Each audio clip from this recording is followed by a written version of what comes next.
Everybody, let them hear it.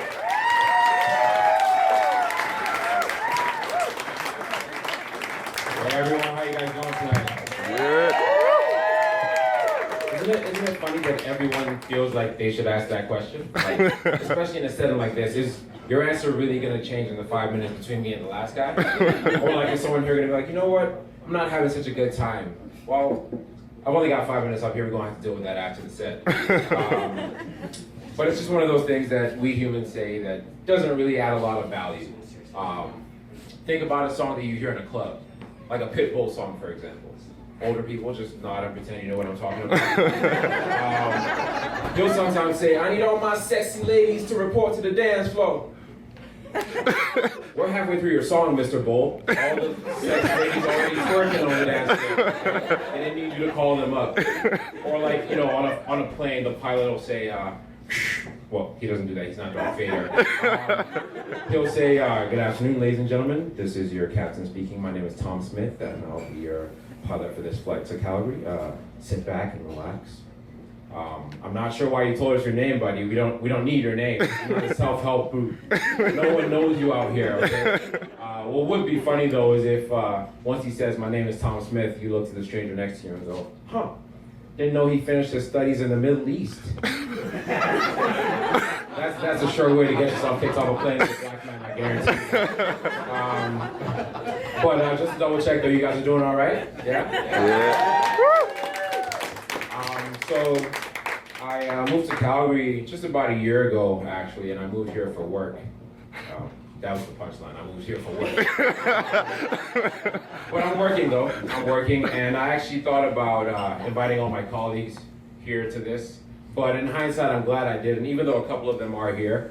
I'm glad I didn't because I work in the oil and gas industry, and they're looking for any and every reason to fire people these days. I'll probably show up to work on Monday, and my boss will say, Kome, I saw your show last night. That's my white men think they rule the whole world voice. I saw your show last night, you were funny, but the problem is you're not funny here at work. And that to me just says you're not committed. And so we're gonna have to let you go. Please leave your access card, your laptop, and your ability to pay rent in my office. But yeah, so it's just one of those things that happens. I'm not a normal person. I'm not as nice as I seem to be at work. Some of them may attest to that. At 5 o'clock, I take off my nice guy hat and I put on my asshole jacket. And that's why I was afraid of inviting my colleagues, because I'm afraid they'll find out that the real me is an asshole. And I fake it well, though. Monday to Friday, 9 to 5, I'm that guy. I'll show up to Anna's cubicle on Monday morning and say, hey, Anna, how was your weekend? How are the kids? Did you do something different with your hair? You know, she feels good, I sound good. It's a win-win. But one time I think I took it a bit too far, though.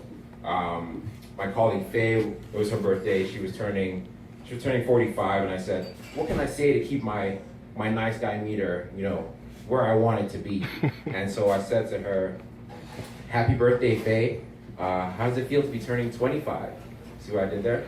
Once I said it, I knew it was a hit, gave myself a self 5, and she said, oh, that's so sweet, Kome, I love you. And I froze. I was not prepared for the L word at work.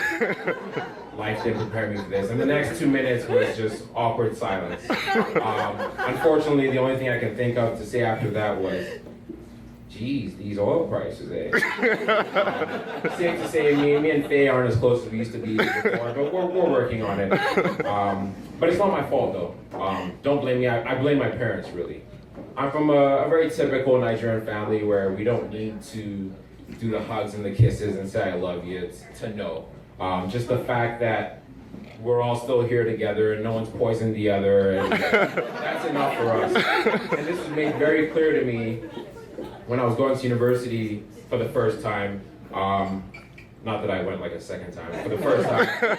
I was going from Europe to Florida, and so I was going far away from home.